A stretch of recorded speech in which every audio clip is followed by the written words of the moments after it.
Operation Sindoor ఎప్పుడైతే start అయిందో, ఒక వార్ లాంటి సిట్యుయేషన్ అయితే డెఫినెట్‌గా ఉంది. అందరూ పానిక్‌లో ఉన్నారు. బట్ పానిక్ కావాల్సిన అవసరం లేదు. బట్ స్టిల్ ఏందంటే కొన్ని జాగ్రత్తలనేది పబ్లిక్ పాటించాలని చెప్పేసి గవర్నమెంట్ ఒకటి చెప్తుంది. అందులో ప్రైమర్లీ ఏంటంటే మీకు సంబంధించిన ఏవైతే డాక్యుమెంట్స్ ఉంటాయంటే ఇంపార్టెంట్ డాక్యుమెంట్స్ పాస్‌పోర్ట్ గాని, ఆధార్ కార్డ్ లేకపోతే ల్యాండ్ పేపర్స్ అలాంటి ప్రాపర్టీ పేపర్స్ అట్లాంటివి ఏమున్నా కూడా ఒక పౌచ్‌లో పెట్టుకొని సేఫ్‌గా మీ దగ్గర హ్యాండీగా పెట్టుకొని, అలా కాకుండా ఒక బ్యాగ్‌లో ఎలా అంటే మీకు కావాల్సిన మెడిసిన్స్ అండ్ మీకు ఒక 2, 3 పేర్స్ ఆఫ్ బట్టలు అండ్ మీకు డైలీ అవసరమైన కొన్ని ఏవైతే డైలీ అవసరమైన యూజ్ చేసుకునే వస్తువులు ఉంటాయి అవన్నీ కూడా ఎవరి బ్యాగ్ వాళ్ళు సపరేట్ ప్యాక్ చేసుకొని పెట్టుకోండి అని చెప్పేసి గవర్నమెంట్ చెప్తుంది. అంటే ఏదో ప్యానిక్ ఏదో వార్ అవుతుందని కాదు, బట్ ఎందుకైనా మంచి పెట్టుకోండి అని. ఎందుకంటే బై ఛాన్స్ ఇప్పుడు ఎందుకు చెప్తున్నానంటే మిసైల్స్ ఓన్లీ జమ్మూ కాశ్మీర్లో పడుతుంది, అటాక్ పాకిస్తాన్ ఓన్లీ జమ్మూ కాశ్మీర్లో అవుతుంది, మిగతా పార్ట్ ఆఫ్ ఇండియా సేఫ్ ఉందని అనుకోవద్దు.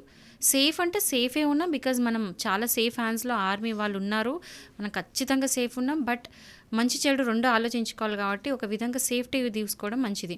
సో ఎక్కడ ఎప్పుడు ఏమవుతుందో యుల్ నెవర్ నో, మనకి ఎప్పుడు ఏమవుతుందో తెలియదు కాబట్టి ఇవి కొన్ని ఇట్లాంటివి కొన్ని మీరు అరేంజ్ చేసి పెట్టుకోవడం ఎందుకైనా మంచిదని చెప్తున్నాను. అది కాకుండా ఇప్పుడు ఏంటంటే వాళ్ళ దగ్గర ఎలాంటి ఇంకా మనని అటాక్ చేయలేకపోతున్నారు, ఓడిపోయే స్టేజ్లో ఉన్నారు కాబట్టి సైబర్ క్రైమ్స్ సైడ్ వాళ్ళు పాకిస్తాన్ వాళ్ళు వెళ్తున్నారు. ఏం చేస్తున్నారంటే మన లొకేషన్స్ అన్నీ కూడా ఆఫ్ చేయమని చెప్తున్నారు. సో అందరు కూడా లొకేషన్ ఆఫ్ చేసి పెట్టుకోండి. ఇది కాక ఇప్పుడు వాట్సాప్లలో అండ్ ఫోన్స్లలో రకరకాల ఓటీపీస్ పంపించి లింక్స్ పంపించి అన్నోన్ నెంబర్స్ని కాల్ చేస్తే కనుక అది ఎత్తొద్దు. ఎందుకంటే వాటి ద్వారా మీ ఫోన్ హ్యాక్ చేసి వాళ్ళకి కావాల్సిన ఇన్ఫర్మేషన్ అంతా తీసుకుంటారు. అండ్ ఈ సైబర్ అటాక్ వల్ల మీరు మనీ లూజ్ అయ్యే అవకాశం కూడా ఉంది.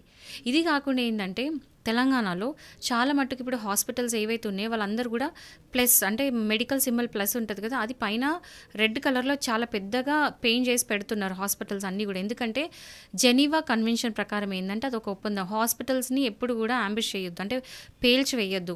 ఎప్పుడు కూడా హాస్పిటల్స్ని పేషెంట్స్ ఉంటారు కాబట్టి అది సేఫ్గానే ఉంచాలి. ఎంత వార్ అయినా కూడా హాస్పిటల్స్ మీద మాత్రం బాంబ్స్ వేయొద్దు, ఆర్ ఏ విధంగా అయినా అటాక్ అనేది చేయొద్దు. అందుకోసం చేసి ప్లస్ సింబల్ అనేది హాస్పిటల్స్ పెయింట్ చేసి పెడుతున్నారు. సో ఇది కూడా మీరు చూసుకోండి అలాంటివి ఏమైనా. అండ్ ఇది కాకుండా వీడియోస్ తీయడాలు, ఒకవేళ ఏదైనా ఆర్మీ మూమెంట్ ఉన్నా లేదా ఇక్కడ ఏదో ఉన్నా ఏది కూడా లీక్ చేయొద్దు. ఎందుకంటే ముంబై అటాక్ అప్పుడు ఏం జరిగిందో అందరూ తెలుసు. లైవ్లో నడిపించి మొత్తం లీక్ చేసి మన ఆర్మీ మెన్ ఎంతోమందిని కోల్పోయినాం. ఇప్పుడు చాలామందికి అవేర్నెస్ పెరిగింది, ఎడ్యుకేట్ అయి ఉన్నారు. మీ అందరికీ తెలుసు అనుకుంటున్నాను. ఏది కూడా లైవ్లో పెట్టొద్దు, ఎలాంటి వీడియోస్ బయట లీకేజ్ అనేది చేయొద్దు. ఎంతవరకు పెట్టాలో ఈవెన్ సోషల్ మీడియా కూడా రెస్పాన్సిబుల్గా ఫీల్ అయ్యి ఇన్ఫ్లుయెన్సర్స్ కూడా రెస్పాన్సిబుల్గా ఉండి ఎంతవరకు వీడియోస్ పెట్టాలో అంతవరకు పెట్టండి. ఏ వీడియో కూడా లీక్ చేయకండి. ఇంకోటి ఏంటంటే గవర్నమెంట్ నోటిఫికేషన్స్ ఇస్తుంది. సో ప్రతి ఒక్కరు మొబైల్స్లో అలర్ట్ అనేది ఆన్ చేసుకోండి. అంటే ఐఫోన్స్లో టెస్ట్ అలర్ట్స్ అని ఉంటుంది, అది ఆన్ చేసుకోవచ్చు. మిగతా ఆండ్రాయిడ్స్ కూడా అలర్ట్స్ అనేది ఆన్ అని నోటిఫికేషన్ ఇస్తుంది. ఇది ఇప్పుడే కొత్తగా ఇచ్చారు. సో అందరూ కూడా నోటిఫికేషన్స్ అంతా అలర్ట్గా ఉండుకుంటే అది ఆన్ చేసుకొని పెట్టుకోండి. సో దట్ మీకు ఎప్పటికప్పుడు నోటిఫికేషన్స్ వస్తాయి. అది కాకుండా ఎందుకైనా మంచిది మీ ఫోన్లో ఎప్పుడు ఛార్జ్ పెట్టుకోండి అండ్ పవర్ బ్యాంక్స్ కూడా ఆన్లో పెట్టుకోండి. ఫుడ్ కూడా ఒక 2 monthsకి సరిపడా ఫుడ్ అంతా కూడా అరేంజ్ చేసి పెట్టుకోండి.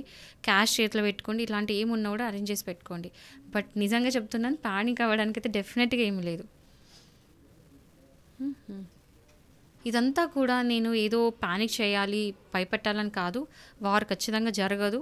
బట్ అన్నిటికీ ప్రిపేర్ అయ్యి ఉండడము చాలా అంటే చాలా మంచిది, ఎందుకైనా మంచిది. ఎందుకంటే తెలంగాణలో, హైదరాబాద్లో ఇట్లాంటి ప్లేసెస్లో ఆల్రెడీ అలర్ట్ ఉంది. ఎస్పెషల్లీ ఏంటంటే ఇప్పుడు బాగా రద్దీ ఉండే ప్లేసెస్, మాల్స్ కానీ, ఎయిర్పోర్ట్ కానీ, రైల్వే స్టేషన్స్, బస్ స్టేషన్స్ ఇలాంటి ఏవి ఉన్నా కూడా అవన్నీ కూడా జాగ్రత్తగా, అంటే అవసరం ఉంటే తప్ప చాలా తప్పదు అంటే తప్ప మీరు వెళ్ళకండి అట్లాంటి ప్లేసెస్కి. అండ్ ఆల్సో ట్రావెల్ తగ్గించుకుంటే చాలా మంచిది. సో ఇట్లాంటి కొన్ని జాగ్రత్తలు అట్లీస్ట్ ఇది పీస్ఫుల్ అయ్యే వరకు, కొంచెం ఇదంతా కూడా కూల్ డౌన్ అయ్యే వరకు ఇది పాటిస్తే పబ్లిక్కి మంచిది. బట్ ఎవరు కూడా పానిక్ కావద్దు, ఎవరికి ఏం కాదు. ఎందుకంటే మన అందరం కూడా ఆర్మీ ఉన్నారు మనకి, మనం చాలా అంటే చాలా సేఫ్ హ్యాండ్స్లో ఉన్నాం.